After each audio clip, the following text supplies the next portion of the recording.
మేము రిజైన్ చేయడానికి కారణం ఏంటంటే అండి, మేము గతంలో ఉద్యోగాలు లేక నిరుద్యోగులుగా ఉన్న సమయంలో జగనన్న ప్రభుత్వం వచ్చినాక మాకంటూ ఒక ప్రత్యేకమైన స్థానం కల్పించి వాలంటీర్ వ్యవస్థను తీసుకొచ్చి మాకు వాలంటీర్ పోస్ట్ ఇవ్వడం అనేది జరిగింది. గతంలో మరి చంద్రబాబు నాయుడు గారు ఇంటింటికి ఒక ఉద్యోగం ఇస్తామని చెప్పారు కదా మీకు. అంటే అవి చెప్పారు కానీ మేమేంటంటే ఈ వాలంటీర్ల ద్వారా జనానికి అనేది ఒక సేవలాగా చేస్తున్నాము. ఈరోజు ఆ సేవ చేయటం ద్వారా మాకంటూ ఒక ప్రత్యేకత వచ్చింది.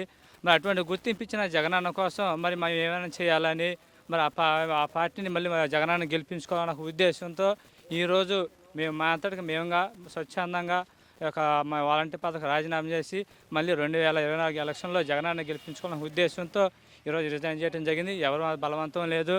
దీంట్లో ఇక నుంచి మేము స్వేచ్ఛగా మా పార్టీ తరఫున మేము ప్రచారం చేస్తాం. అది కానీ ఇప్పుడు మీ క్లస్టర్స్లో ఉన్న వాళ్ళు ఎవరు అడగలేదా మిమ్మల్ని మీ పెన్షన్?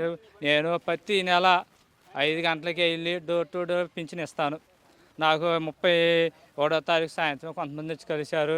అలానే 1వ తారీఖు ఉదయాన్నే వచ్చి ఏందయ్యా పింఛన్ ఎవరైందని అడిగితే ఇట్లా సంగతమ్మా, మరి ఎలక్షన్స్ కోడ్ పడింది, మొన్నటిదాకా కూడా వాలంటీర్ ఇవ్వచ్చు అని చెప్పారు. కానీ ప్రతిపక్షాలు వాలంటీర్లు పింఛన్ ఇవ్వడానికి వెళ్ళి ఓట్ల కోసం ఓట్ల విషయమే డబ్బులు పంచుతారు, ఓట్లు ఏమైనా అడుగుతారు. అందుకని ఆ ప్రతిపక్షం వాళ్ళ కోర్టులో కేసు చేయడం జరిగింది.